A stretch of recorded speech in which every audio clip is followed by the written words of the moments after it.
Hello and welcome back to Let's Play of Shadow Empire with me, Qualification. This is episode 2, and we're just about to start our first turn. So the only thing that happened before this screen is I clicked Start Turn on the screen that was at the end of the last video. So we have here a funeral outside the capital. The previous great leader is now buried, ashes to ashes, dust to dust. It is now up to you to lead the Union to victory. And you are the great leader of Khalistan. Some subjects cheer your ascension, but not all. You will have to hail and address the Union as soon as possible. A new zeitgeist wanders through the land. We're entering a time of relative calm. The effect is you will gain extra political points every turn. The current strength is light of 4, gained 100 points in 12 turns. The effects of the time of relative calm will come into full force. And this, in the last video, you may remember I mentioned epochs. This is our epoch to start the game. The time of relative calm. And I don't know if it's always this at the start, but extra political points is definitely going to be useful. Political points, well, I'll explain that in a second. Go ahead and go to the next slide. Alright, so we've received 4 fate stratagems. These are basically playing cards that allow us to do certain things. So the ones we got 3 positive ones and 1 negative one. This says free. What it actually does is it gives us fate points. Fate points are a resource. They look like this, and you spend them mainly on these cards, but you can also spend them in some other ways. You can gain fate points as you tech up and reach new levels of civilization. You can also gain them when you get new councils, and you get them from cards like this. So we could do the Labor Day, which, well, these will have actually mechanical impacts that we can see on the next screen that will explain that. But we've got Labor Day, Docile AI, and Gladiators. So all of these have some sort of benefit for us. And we got 2 organization faction stratagems. So every turn, a portion of your budget that you're spending on your councils goes to unlocking cards like this. So recruit a mercenary, probably at least moderately skilled in the art of war. This is a pretty good, on average, leader, and leaders will be used in a variety of capacities in the game. Then we have a Send Spy card, which this is something your Supreme Council generally gives you every turn, or nearly so, I'd say. And spies allow you to get intel on other nations. Okay, so here we are. We are starting out the game. We have our Ascension speech first. We'll do this, then we'll go over everything else. So, the buzz in the street is that you're about to address the entire nation. For most of the people and leaders of Khalistan, you're still an unknown. They need to know what you plan to do with your newly gained power. The question on everyone's lips is, will you rule with an iron fist? What kind of leader of our union will you show yourself in your speech? So you'll see, as we examine these choices, there's people with heads here, and then they have a positive number and a overall number. This is basically their relationship to you, and this number here is how much choosing that choice would affect it. Sometimes it can be negative, sometimes it can be positive. There are some that don't have any impacts on it. But let's take a look here. So this choice is going to set some of our scales. Let's see, what are they actually called again? Let's see, profiles, I think. Regime profiles. So right now, this is the choices we made in the very first part in the school room when we went over our nation's history. We are a meritocratic, commerce-focused mind regime. So what we want to do is probably just stack that up. The way these work, by the way, so you see there's an arrow pointing in the direction here of heart from mind. Sorry. 48 plus 33 is 81. So 81 is less than 100, meaning that none of these are controlling each other. If, for instance, this was 50 and this was 50, and I chose the option here of plus 11 to mine, these are, this is controlling this. So mind would go up at a rate of 2 to 1 compared to what heart would lose, because you cannot have a total between these two values of higher than 100. If, on the other hand, this was 50 and Fist was 50, and I chose Mind, Mind would only go up half as much as it would if Heart were at 50, because you can see the arrow points. Fist controls Mind, Mind controls Heart, and Heart controls Fist. So these have like a superiority over the other value. And the same rule applies to all these triads.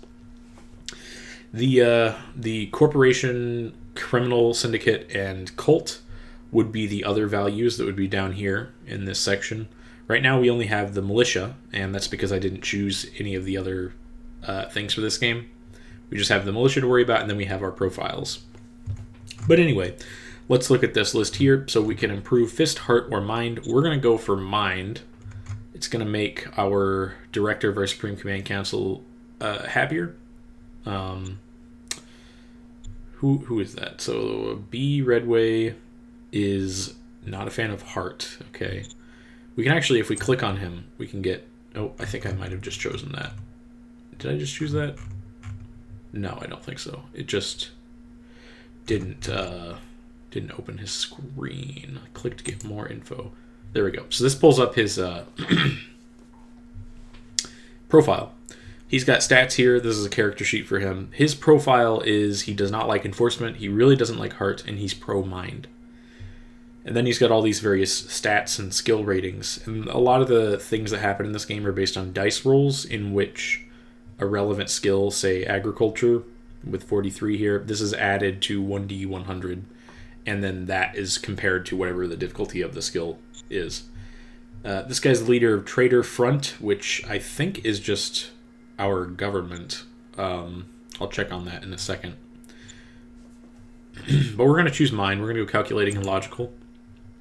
You've given your speech. You made it clear you plan to apply logic instead of sentiments to all decisions.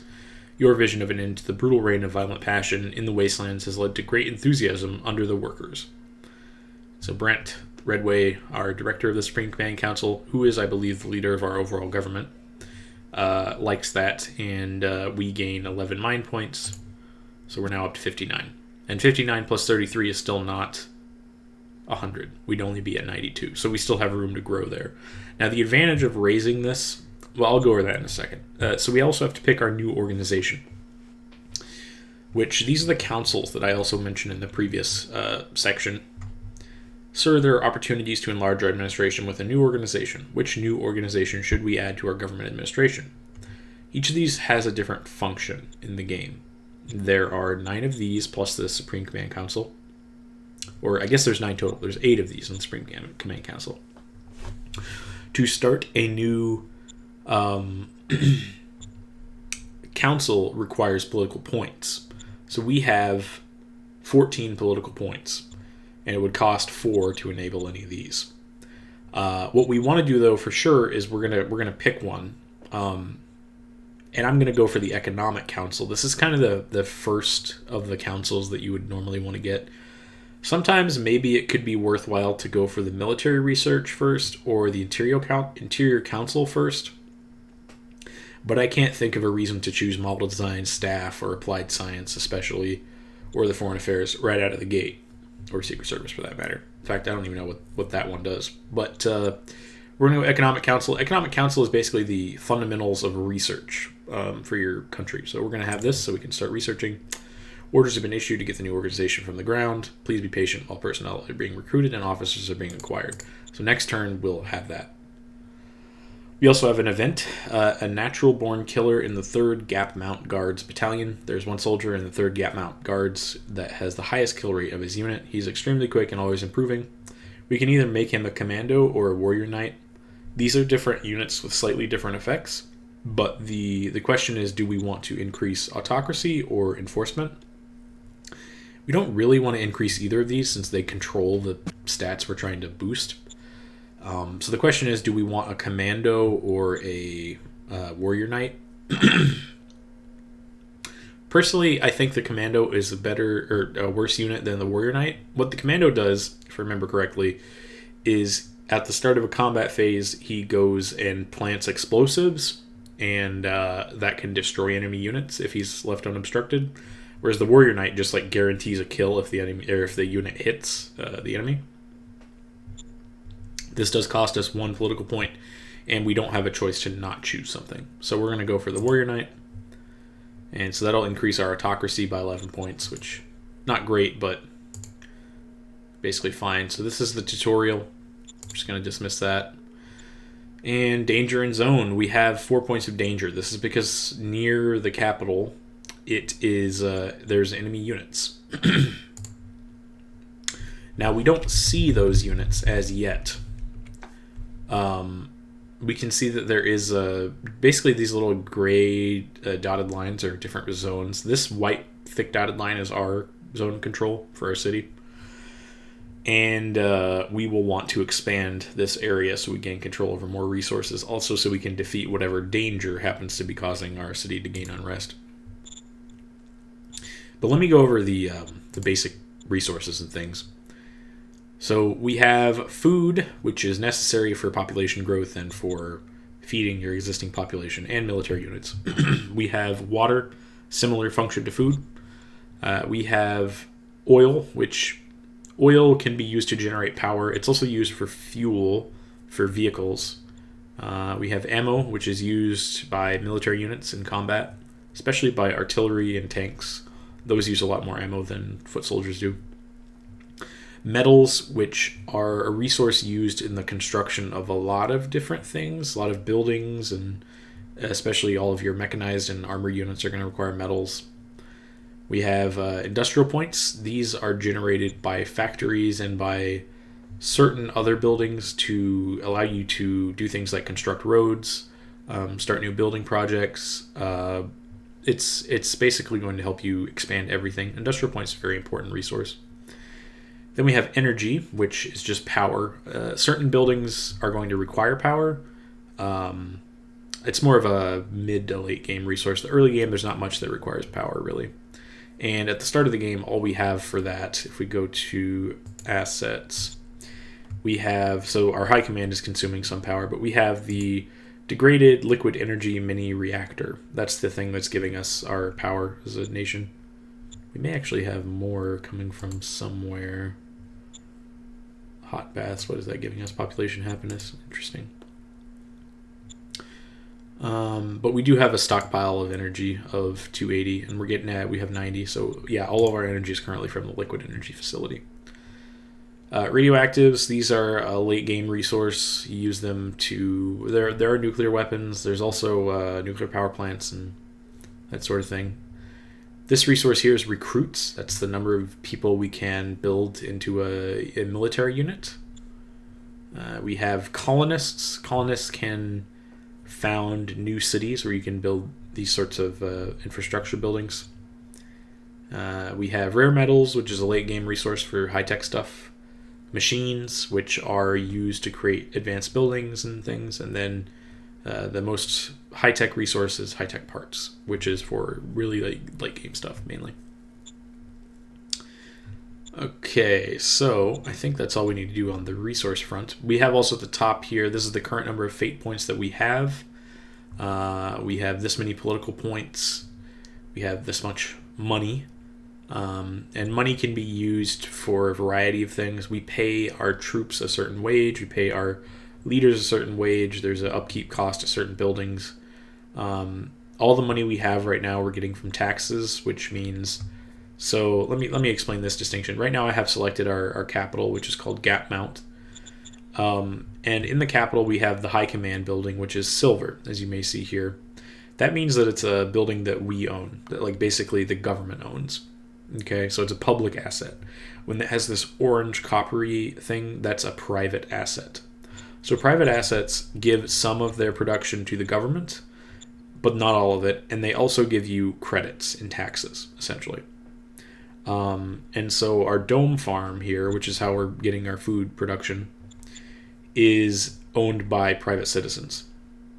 And they are giving us, out of the total 1,000 or so food it looks like this place can produce, they're giving us 171 of that, and they're also paying us 30 credits.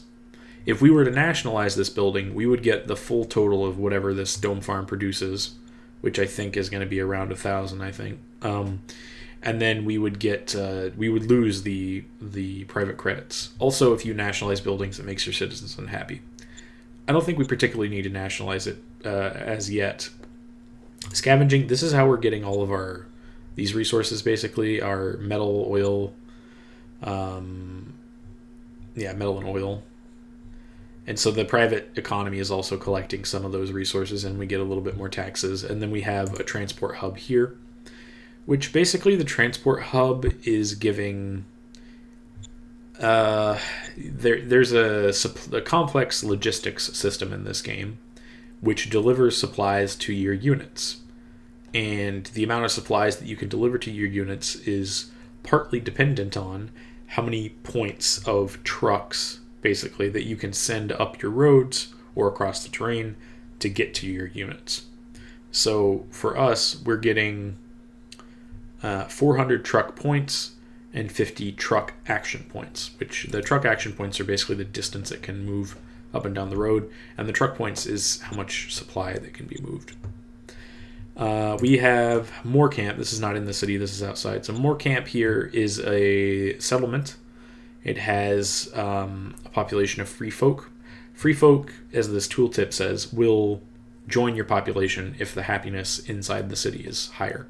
So it's basically a way to get population from the world rather than just having to grow it from your own current residents.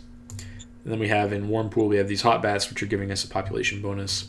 And then lastly, again, the power plant. So that's all the assets we have, aka the buildings. Our military consists of, let's see here, we have this is the units we have available. So we have, looks like this is the commanding unit of this particular militia army. All these units are militia. You can see they have an M in the top right. So we don't actually pay for these. We don't recruit these. These just come from the city, which if I go to this tab here, or is it here? Still getting used to some of these things and everything. Gap Mount, here we go. I think this is it. Yeah. So this is an overview of our city. It is a big town. It has a population of 54,000 and then 1,500 workers. So we add these together and we get to 56,000 total people live in this. Oh, yeah, there it is, populace. So this population isn't actually representative of the literal number of people. This is kind of the not employed by the government portion of the population. So yeah, it's a big town.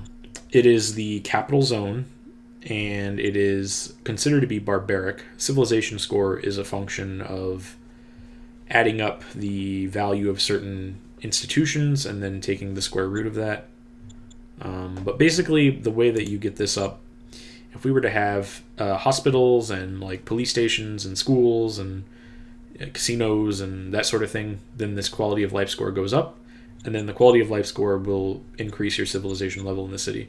The advantage of this is that you're going to be more attractive to these other colonies. Certain building types can't be built in barbaric areas, and your administration as the government increases when you have higher civilization level. This is our happiness in the city, and this is going up, so that's good. This is our cultural adaptation, aka, so this isn't important for our capital because everyone is part of the culture, which apparently is called Queensrooks. But if we conquer other peoples, they would be of a different culture to us, and over time we will have to increase the cultural adaptation, which can be done by civilizing them and making them happier. This is the worker happiness. So populace happiness and worker happiness are different things. You definitely want your workers to be happy because they will be doing all of the work, basically, that you ask them to do. Like, the populace are going to be hired by the private economy to do stuff. The workers are the people that man your facilities. So you want them to be happy so they're productive. If they become unhappy, you'll take a penalty to your production. If we look here, we can see actually we have a salary of 0.005 credits per worker, I believe, per turn, which rounds out to a very limited salary. But it's high enough that they're very happy with it, as you can see from their their per turn happiness gain. And then the last thing in here is our truck points available, which I kind of went over that already.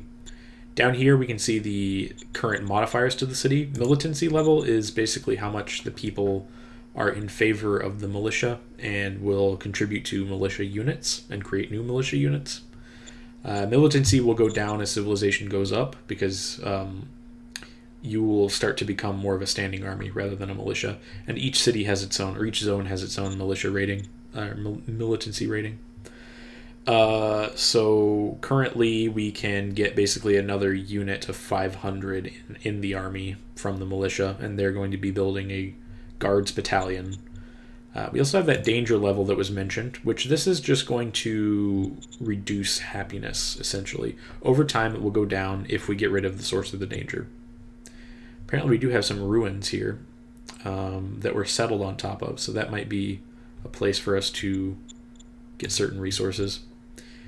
Anyway, so going over the army again, we have this main unit, the biggest portion of the army, which has all these little militia pieces, and then it has this truck, which is where the icon's coming from. If we were to look at one of these units, so we have a rifle militia. It has 60 HP, and then if you've ever played Hearts of Iron, we have soft attack and hard attack, which are essentially attack versus soft targets like infantry, and then attack versus hard targets like tanks. Although every unit in this game has soft and hard defense, so it's going to be doing its 10 soft attack against the soft units, and then they will use their soft defense to defend against it. This is the attacks they have per round. This is their consumption of food. Recon level it contributes to the intel you have on the enemies that are near them. This is how they move around. There are different types: tracked, wheeled, foot. This is the weight of the unit, which I think impacts the supply consumption. This is their ammo requirements, and I think that's everything there. And then these are the actual stats of the unit here. So we have full AP. Readiness is basically just their sort of I guess morale is a different stat, but readiness is also kind of like morale. Like, the lower it is, the less effective this unit will be at combat, until eventually, when it's really low readiness, they basically can't fight, and they're just sitting there to get shot at. Morale is similar to readiness. It's just going to impact their combat performance, how quickly they are to run away and things. Experience is, as they become more experienced, their stats will improve, and they'll be better at combat. Entrenchment, this is a value that contributes to their ability to defend the tile they're in, and it goes up the longer they're sitting in the tile, provided they can entrench it. So the leader of the strategic headquarters, Chip Whitaker, is in charge of all these units because they're all militia units. We don't have any organized military hierarchy on this turn because all these are just militia from the capital. Later on in the game, there's actually a whole thing for this, the order of battle. You can see basically, here's our strategic headquarters, this is the militia, this is Gap Mount's militia, and then everything under Gap Mount is just part of that. So all of these units are basically answering directly to the strategic headquarters and acting independently, not together. But normally, when you make a real army, you may have a few units that are independent, but mostly your guys are going to be operating under a general who has several battalions under his command or something. So we could look at the strategic map. Looks like we are in the bottom center. If I remember correctly, this portion of the map, down here there's the lakes, and I think there was a mountain range here-ish. Or no, I think it was more like there. So we should have desert up here. We have a lot of forests off to this direction. And over here I think we're going to find more grassy areas. So this is an interesting location for us to be. These little colors near us are the different factions we know about. We know that Queen State is to our north. They are a minor. We know that the Junivate Federation is over to the west. They are also a minor. Grey State's a minor. They're the southwest. And then non-aligned forces, these are basically just independent mobs or just actually the wild animals and stuff. So we don't have any majors that are bordering us, which is good because that way we can expand in all directions. This is where we play our strategy cards from. We have a few that we can always do, such as increasing income tax, decreasing income tax. Most of the time, you will get a Recruit Junior card per turn. We are going to want to do one of these so that we have somebody available to lead the Economic Council that's going to be coming around next turn. These are the cards we started the game with, and we also had a nation card on this page for Paranoia. So this would give us fear. Fear, I think, will actually be counteracted by danger. But, as you can see here, if we play this card, a random zone, aka our capital, will get a 4d10 increase in fear. In exchange, we'll get 2 fate points. We don't have a reason to do this right now because none of these cards are that appealing to us. This one's interesting. You'd get an arena, which would help happiness and help the civilization level, but at this stage of the game, it's just not really relevant for us. What's the docile AI do? Let's see. Small independent unit of AI walkers. That could be interesting. I'm just going to hold on to the fate point for now, though. We're not going to play that. What we can do, though, is send a spy out, so that'll cost us 4 political points. I think we're going to do that. So difficulty on this roll is 43. We have to beat that. Now, our Supreme Command Council leader is bad at covert ops. He has effectively 1 point of skill in covert ops. So he is really just rolling a 1d10, and then I think maybe 10 is the minimum. It's possible he's got a bonus from the secretary or from being head of state, but he has to basically just roll. He has to get lucky on this roll to win it. But we're going to go ahead and do it. So we actually failed. Not unsurprising, I guess, but unfortunate. So that's consumed some of our political points. What do we actually want to do this turn? Well, we do want to play a stratagem card to recruit. Well, actually, we may want to just hold on to our existing political points. It'd be good to get a mercenary because these guys have very high skills for the most part. One thing we can do, if we go to where is it here? Management. Leaders. So these are our available leaders that we have. We have someone sitting in the reserve pool as well. So this guy could be used to... Can I get an overview of him? Okay, good. So this guy could be used to run our economic council. Let's see. We want him to have... No, he's terrible at that. He has decent war skills. But we're looking for the command council guy to have intelligence, or for the economic council guy to have intelligence. So probably we're going to end up recruiting a junior next turn, unless our advisor is good. Okay, so this guy's not terrible. He has high int. The problem is that he doesn't have any skill at science or invention. We might just hold off on choosing him. What's Nathaniel Johnson like? I'm just looking through to see if anyone's actually capable of doing this job. Agriculture. And do we have our commander of our Supreme Headquarters? No, he's not capable. So probably what we'll have to do next turn is recruit a junior and put him in charge. Anyway, apart from that, we want to move out some of our military units. So let's go ahead. We want to claim this town over here, but we don't want to do it with the vehicles. We're going to send out these militia units. Oops, let me go select them again. Send them out to there. Now, since they did not get zone of control over this tile, that means that something is inhibiting them from getting the zone of control there. Quite possibly there's a military unit that's in Oasis. So what we'll do, we'll move this guy out here, or actually they might be right here. And we don't even know because our intel is so bad. We'll move this guy here. It seems likely that there is one. And we'll move him up here. So we're putting some units in the same spot. Now, as far as supply goes, if I were to go to the, let's see here.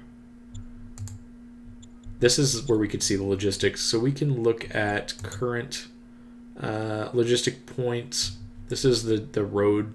The 400 truck points we have are being evenly divided north and south. We can also look at used, or let's see, where is it at? Preview. Here we go. No, that's not it. There's a particular way to see what your units can scavenge. So one of the features is you don't have to be sitting directly on top of a supply line. There's a certain amount of organic scavenging that your unit can do, which is determined by their type, and it has a certain amount of AP.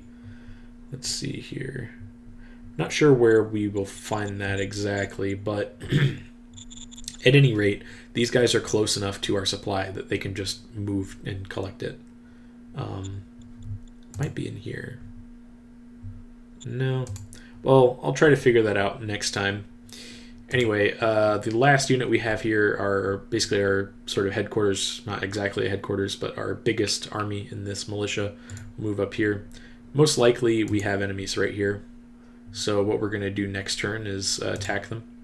Or we may not attack them right away, but we're going to try to at least surround them completely. And that's all of our units moved. Do we want to spend anything on building a building? Well, actually, let's see. What kind of buildings can we build? Construct. So at the moment, we could build industry. Industry is useful. Do we have... We have the power, we have the workers. We don't currently have the metal. This is going to take 3 rounds and require this much resources per round to do. One thing we could do is actually buy... We could spend some of our credits, buy the metal. It's going to require 1 machine for 3 rounds. It's going to take 1,500 metal, and then 80 times 3 is going to be 240 in terms of industrial points. And then it's going to require 3,000 workers and 3 machines. It's an interesting idea. I don't know if we can afford this right now, though. What we might do, let's check the government tab here. Bureaucratic offices, these are very good. We don't really have the metal income to do this, but we could potentially... Yeah, no, we wouldn't be able to afford the industrial point construction cost, because this is a per turn thing. It's only going to take 1 round. Actually, we might be able to do that because we have... It wouldn't finish right away, though. It would require us to go for another round. The good thing about this is this will create BP, or bureaucratic points. BP is used to invest in... if I actually go to the management... no, where is it? Go back to the map. Reports, and then to organizations. Right, so at the moment all we have is the Supreme Command Council. So right now we have 50 BP. It's being evenly divided between 2 things. Generating political power, aka these points here, and generating general stratagems such as recruiting junior and spies and that sort of thing. And all of our BPs are currently invested in the Supreme Command Council. Next turn, we are going to have the Economic Council, and then we'll have to set the budget of the BPs, because no longer will it be just the Supreme Command Council that does it.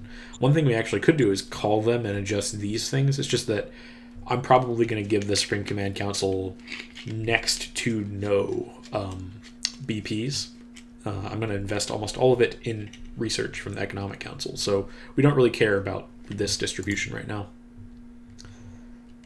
This is a thing that can tell you what's happened over the turn. I guess one thing we can look at, we know now that the Traitor Front is the government that is ruling, the party that's ruling our government, and the Republican Union is the opposition, and we can see that they have 33% of the vote. We have 2/3. So they are going to ask for some things from us. They have a leader, they have people that are part of their political organization, and they will ask for us to appoint members of their government, or members of their party to our government. We don't have to accept them, but oftentimes it's a good idea because it's a free leader, and leaders are one of the more scarce resources. This here is an overview of our overall kind of government and country. Gives us a breakdown in how we're spending our BPs, like exactly how much is going in certain directions. This is basically how eventually we're going to start getting events where it's asking us to make a promise to do something. We can promise it, and if we deliver, that's good. People will like it. We'll have higher support. Population happiness goes up. our government will get, or our party will get more control of the government. If we fail, then our word score goes down, and things like unrest increasing, the opposition government increasing, that can happen. That's bad. We have an overview of our BP income, how many political points we're going to get, and what our current tax rates are. I don't think I'm going to change any of this right now. Here's our overall tech level, which actually we haven't looked at the tech screen yet. Let's see, we may not, I don't know if we can see it actually. Management tech, okay, here we go. So this is the tech tree in the game. We have all the early tech, so this is tech tier 1 and tech tier 2 right here, early tech. Which gives us access to the basic buildings like industry and truck depots and stuff. When we get the Economic Council, all these things that have EC in blue, so such as the power plant, and this is really small, this might be hard for you to see, but the power plant, the university, solar energy, hospital, barracks, sealed roads, and physical storage, all of these will become available for research, and it's kind of random what we're going to be able to research. Kind of works in the way that the Master of Orion series of games works, where you're offered a choice between two random techs, and then you get to select. These green ones that say MI, that's going to require the Military Research Council to get. Those would be the automatic rifle, high-velocity guns, and padded envirosuit. So throughout this whole tech tree, you're going to see MI, EC, and then some of them in the more advanced categories are AP for the Applied Science Research Council. But that's kind of a later game consideration. For us, we're probably going to be in the basic tech for a long time, so... this is the model types we have unlocked. So you can see different types of units will unlock over time, including the atomic launcher and ICBM launcher and stuff like robotic infantry.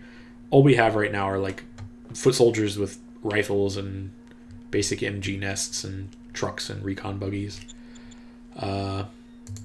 This is related to our profiles that we have. So now because our mind is over the threshold, I think, of 45, maybe it's just 50, we can get the second tier, whereas this one being over it might be 35 or 40, I'm not sure exactly, we can get tier 1 of this.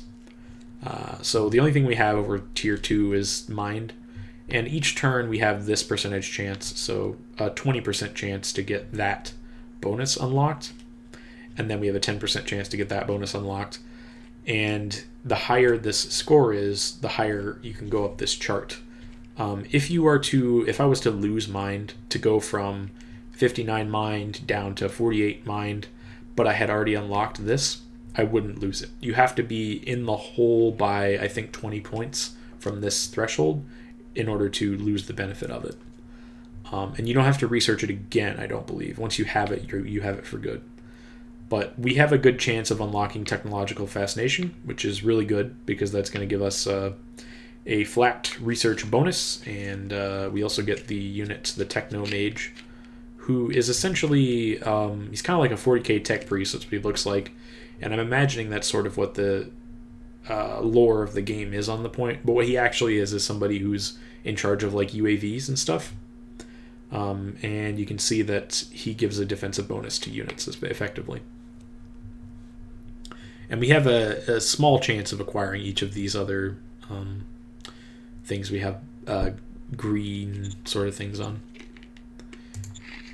This is irrelevant for us, but it just lets us know like what actual literal models we have in force. So for instance, our truck is the green bus. Once we have a model design council, we can like unlock a new type of truck and make it like have more reliability, have a bigger engine, that sort of thing. And then it won't be green bus anymore. It'll be like tank or something. It'll be a different name. Anyway, I think that's all the things we need to do for this turn. I'm just trying to think if there's anything else we want to take care of. The only question is, do we want to start on the bureaucrat offices yet? The problem with this is that it requires 100 industrial points, and we only have 98. So we would have to go 2 turns minimum, which means we're going to have to also have more metals. So, well, it's a useful building. We'll start it. We'll just go for it. So we'll have a bureaucrat offices in 2 turns, most likely. The workshop, right, we could make ammunition here. We don't need to do that right now, but it costs metal and industrial points. trade. This is where we can buy things. So I think, did it require a machine? I don't think so. Ooh, this is incredibly cheap. We're going to buy all the machines that they have. 33 credits is... later in the game, machines will be selling for like 100 a piece or something like that, minimum. So 33 credits a pop is incredibly cheap. We'll buy all those, and I think we might buy a little bit of metal. We might buy just enough metal to push us over. So we have 46, we need 54. So we could buy 60, well, 54 metal will cost us 49. So we'll buy 55 just to have a small safety net. So we'll hit buy. And then, whoops. 55 metal, buy. There we go. So we're down to 232 credits from our initial 531, but now we have a whole bunch of stockpiled machines. We'll use these for constructing things like the factory. In fact, I think that's enough to allow us to build the factory once we're ready for that. But anyway, let's go ahead and pass a turn. That is a very long first turn, but I think I covered most of the important stuff here. Well, in the turn, now we're going to have the AI take its turn effectively. Might get attacked, it's possible. I think we are surrounding a unit in that space.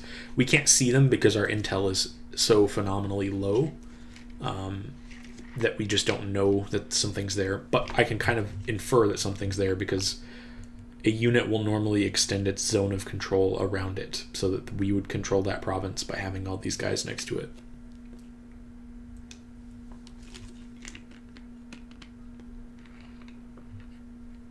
Okay, we know that there's a unit up here now, and we did just have a battle from here, it looks like. If we go back, so we can go to the history to see that. So we start the turn. Our militia has held a parade in the capital to show their strength and loyalty. Still the time of relative calm. We gain political bonus points. And collecting metrics data on your... Okay, sure. So expansion, I'm going to dismiss this. Regular troops, we'll go ahead and... Well, yeah, I mean, we could build some troops. We're kind of waiting on that a little bit. All right, let's take a look at the history and examine the battle that happened. So we had this unit come up here and then go... This is where the battle happened. So at the start, we had 2,400... I mean, there's actually a feature to see the battle too. I can't remember exactly how you do that. If I go to next battle, let me see. I'm trying to remember where that is. It might be in vid. No, that's just for that. Might have been because it's not on our turn. Well, we had a battle, and we can see from the history log that we lost 100 men. No, sorry, the attacker lost 100 men. We didn't lose anybody. We are guessing that they're 2,400 strong. We don't know that they're 2,400 strong. That's an estimate based on our intel. And there were no further battles. So we were attacked from the city here of... I look under it here. Mabaria, I think? No, Oasis. Oasis is where they're at. Now we also might have a unit here, but it's also likely that this is just from... yeah, that was just because they had the zone of control still. So our intel suggests that this unit here, the Free Folk Marauders, are 1,000 rifle militia. So you can see it's already down estimating from what it was. And they are slightly better than our units are. But they're still very bad. They're very low-tech units. This little thing means that we could actually attack this turn if we wanted.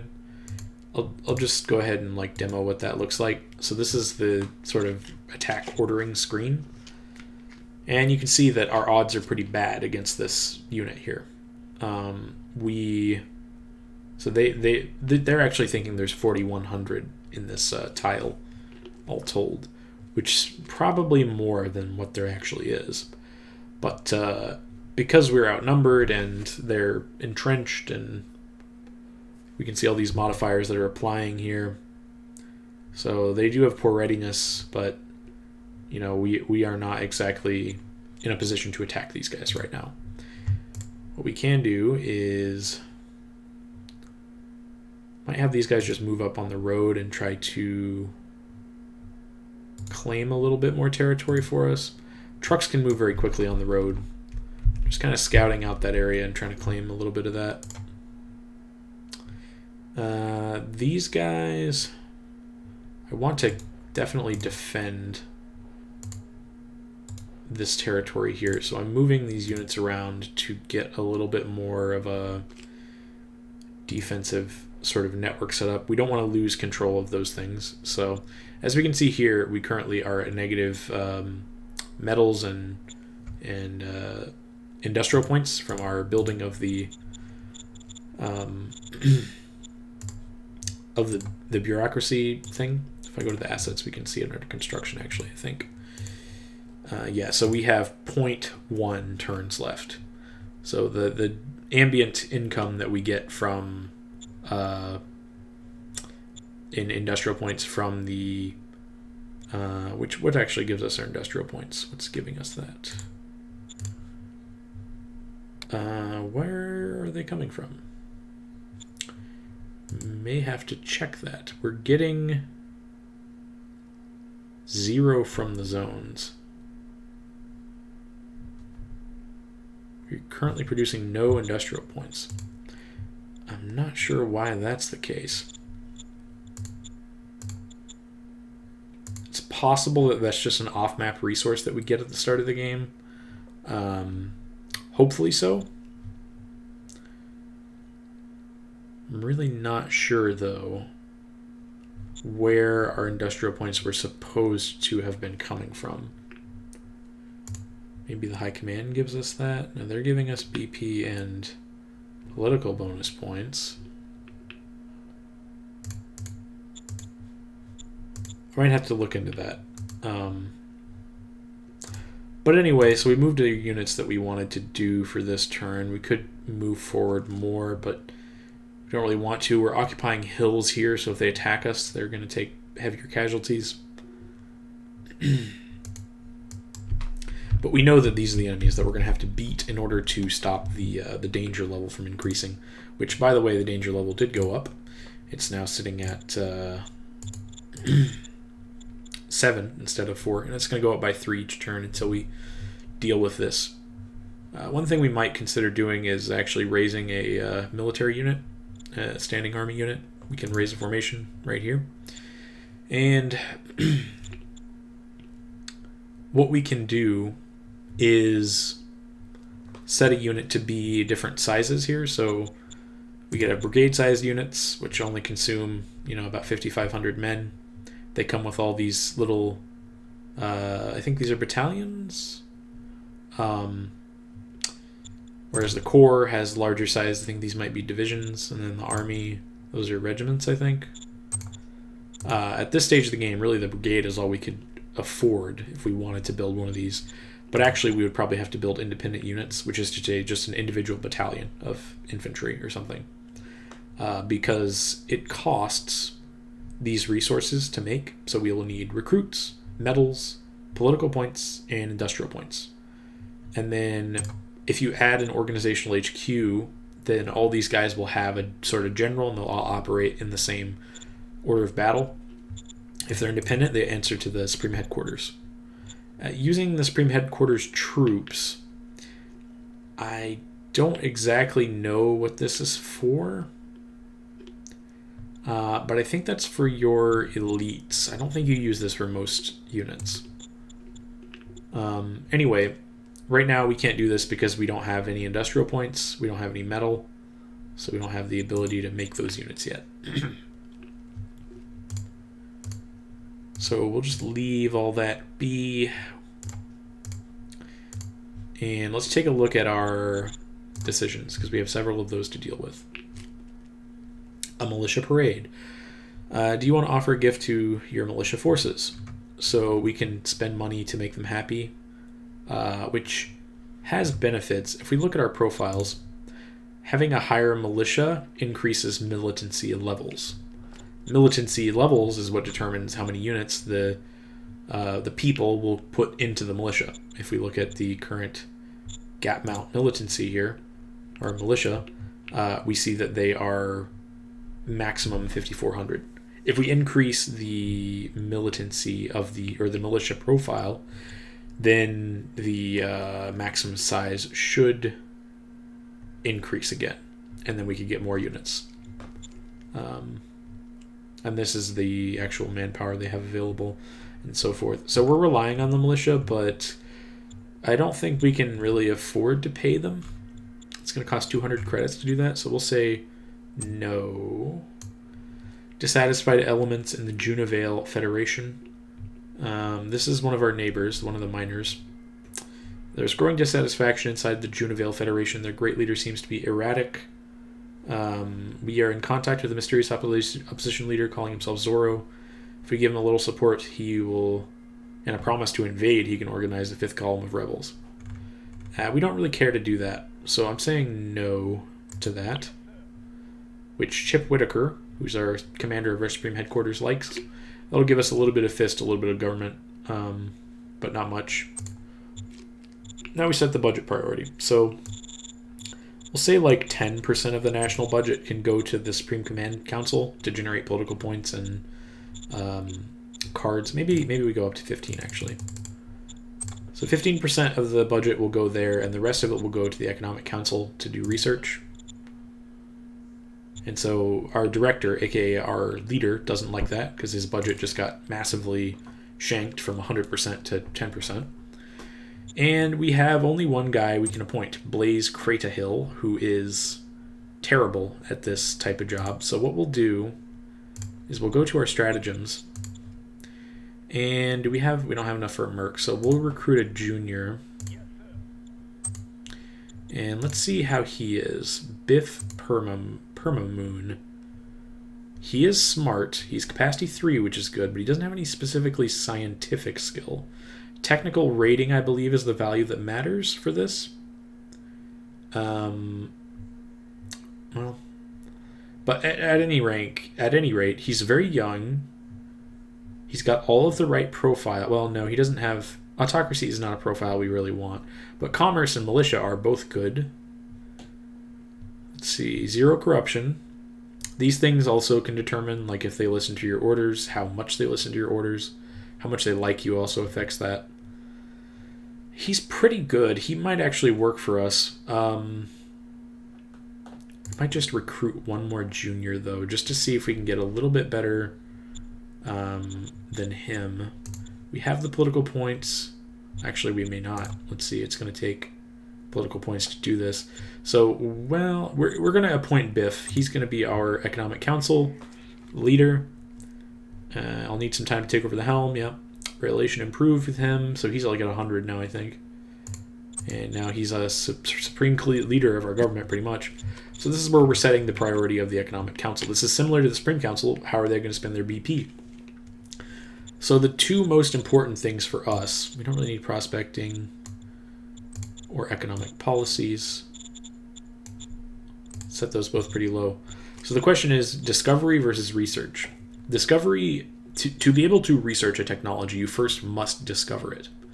The things that you discover are random, essentially. So I think what we want is probably a 60, maybe a 55-30 split like this, so that most of our effort is in discovery, so we can just learn about techs, and then we can actually research them after the fact. So we'll confirm that. Good to go. We now have our research set up. We've already taken our turn in terms of our movement, and that's all we're doing for this turn.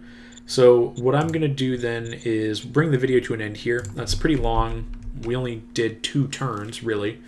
But it's important to do a lot of stuff at the start of the game. Things will speed up as we progress. And hopefully you can get a sort of an idea of what the game is like at this point.